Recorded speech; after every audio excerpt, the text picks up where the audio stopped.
that my life is pretty. Mr. Bombastic. Yeah, bombastic. Yeah, here it is. Romantic, Mr. Bombastic. Bombastic. Heavy bombastic. This is fantastic, Mr. Bombastic. Smooth. What's up, guys, and welcome back to Fig Noon's Figures. It's your guy, Fig Noon, and we're back today with another figure review. Today, it's the Marvel Legends Amazing Spider-Man Bombastic Bagman. And you know, every time I hear the words Bombastic Bagman, the first thing that I think about is that song. And the second thing that I think about is that episode. Classic stuff, just like this classic misfit character. And for those of you who might be curious as to just who is this shameful-looking, mysterious Fantastic Four member, this, of course, is Peter Parker.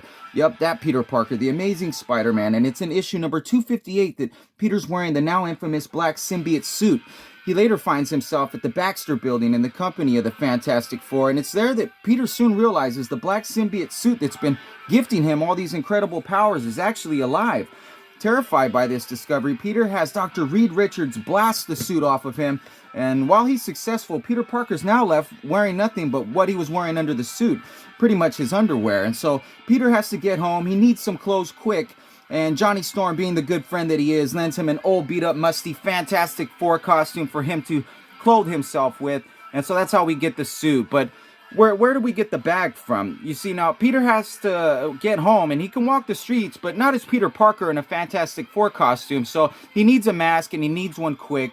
And so the incomparable skill of improvisation is put into play with Johnny Storm as he produces the brown paper bag, pokes two eye holes in it, and voila, there you go. Put that on your head, Spidey. And so as Spidey's heading out the door, Johnny Storm, aka the Human Torch, realizes Spidey's probably going to be walking home instead of swinging home without his suit. And he places that "Kick Me" sign on Peter's back, just in case on his way home anybody feels the urge to do so. It's kind of like the cherry on top for this ensemble.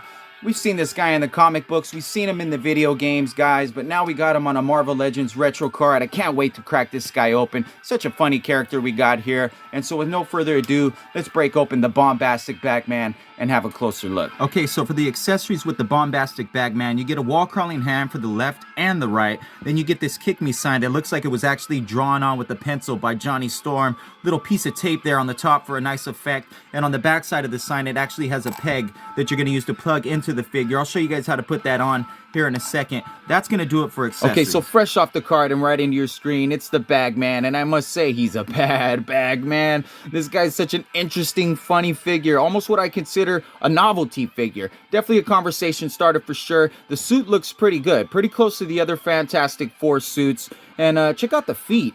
Doesn't appear there were any extra shoes lying around the Baxter Building. For a closer look, I think we should just maybe start at the mask and then we'll just work our way down. So much to talk about. You get a lot of wrinkles and crinkles here on the bag. They give it kind of that old bag look. There's even a fold at the top of the bag to accent that look. Some of the ridges here at the bottom, it looks great. And then, of course, these ridiculous eye holes. And while it looks pretty silly, I feel like the bag is the focal point. Even more so, the eyes underneath the mask. The placement is good. The paint applications have a bit of a gleam in his eye. The eyebrows look pretty well done as far as paint. Even an outward dent here for the nose. And it should be noted, and I know you're probably wondering this, but no, the bag is not removable.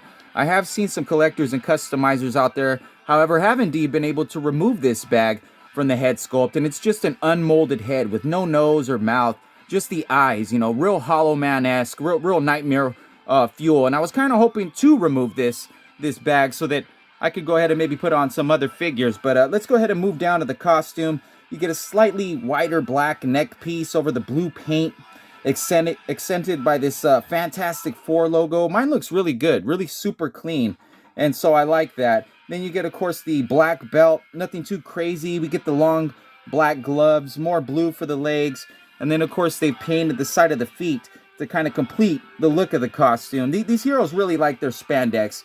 And then here on the back, we get the really cool "Kick Me" sign accessory that just plugs into the figure like so. It looks good. It feels good. This body here for Peter Parker, I believe it's the same body as the Marvel Legends The Leader figure, and I'll do a side-by-side of those figures here in a minute. And then this torso, I believe, is the same as the Japanese Spider-Man. And so, for being in an old Fantastic Four suit, I think it looks pretty clean.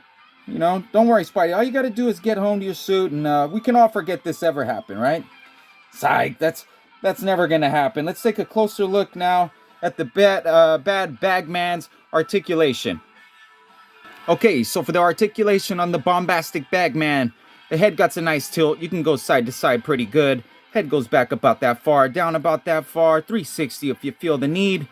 Arms go up about that high. You get a swivel here at the bicep, double jointed elbows, but they got some pins in them. And then you get the swivel at the wrist with a little bit of a hinge. Crunch here at the abs, swivel at the waist. Legs go up about that high. You get a cut here at the thigh. Double jointed knees. No cut at the boot, but you do get a hinge here at the ankle with a little bit of a rocker because he is Spider-Man and you're going to need that. That's going to do it for articulation, guys. Now let's do some comparison. Okay, so for our first comparison, we have the leader here. Definitely a much bigger head here, of course, but you can see the similarities in the body. And then, of course, we got the Japanese Spider-Man, which shares the same kind of torso as the Bombastic Bagman. So really same kind of look we get here. Nothing really new. Look at the head on the leader, though, man. I mean, if I was that guy, I might think about putting a bag on my head. Let's take another look at some other comparisons. Okay, so for our second comparison, we have the Frogman, the classic old school villain to Spider-Man. These two suits look pretty great next to each other. I almost got rid of my Frogman. Glad I didn't, because I'm accumulating some Spider-Man villains now. That's just a quick look. Let's do one more comparison, and we'll wrap this thing up. Okay, so for our final comparison, we have the Bagman next to the Lizard and Dr. Doom. And I feel like where you have your figure displayed in your collection, as far as the colors and how they flow with the other figures, can really make a big difference in how they pop to the eye. And in between two figures here with the white ensembles, this blue suit really looks explosive, or should I say bombastic. That'll do it for comparisons. Let's have a final look at the Bagman, and I'll give you Fig's final thought. For my final thought on this figure, there was no shortage of excitement from the second I laid eyes on this card. I immediately knew I had to pick him up, and though I missed him the first time, patiently waited and got him around the second time. Boy, am I glad I did. He looks flat out silly, and yet still pretty ripped. I enjoy collecting some of the more obscure, lesser-known characters in the MCU, but after this release, guys, I feel like the Bagman's going to be fresh in our memory banks for years to come. The paint looks good, but I mean, the suit was pretty simple to begin with, and the articulation's okay, so no gripes there. But for me, the feature that pulls my thumbs up for this review, it's that bag head and that kick me sign. It's the simple yet detailed look that fits in nicely with the Fantastic Four collection, or even with the Peter Parker Spider-Man figures. For me personally, I think I'll be throwing them with my Spidey stuff. This figure's an ode to the Unknown comic, guys, and if you hadn't had a chance, then go ahead and check that out on YouTube, and everything about this figure start making a little bit more sense to you. It's a great figure. I love it. The only thing is he has a little bit of trouble standing up on his own. There's no peg holes on the bottom of the feet, so that's probably the only thing I really don't like about this figure.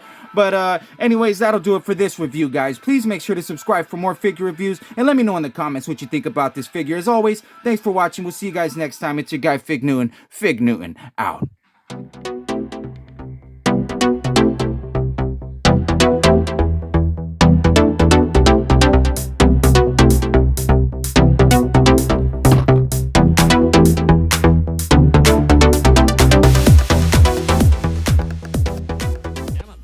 Cut that out. Bombastic, Mr. Fantastic.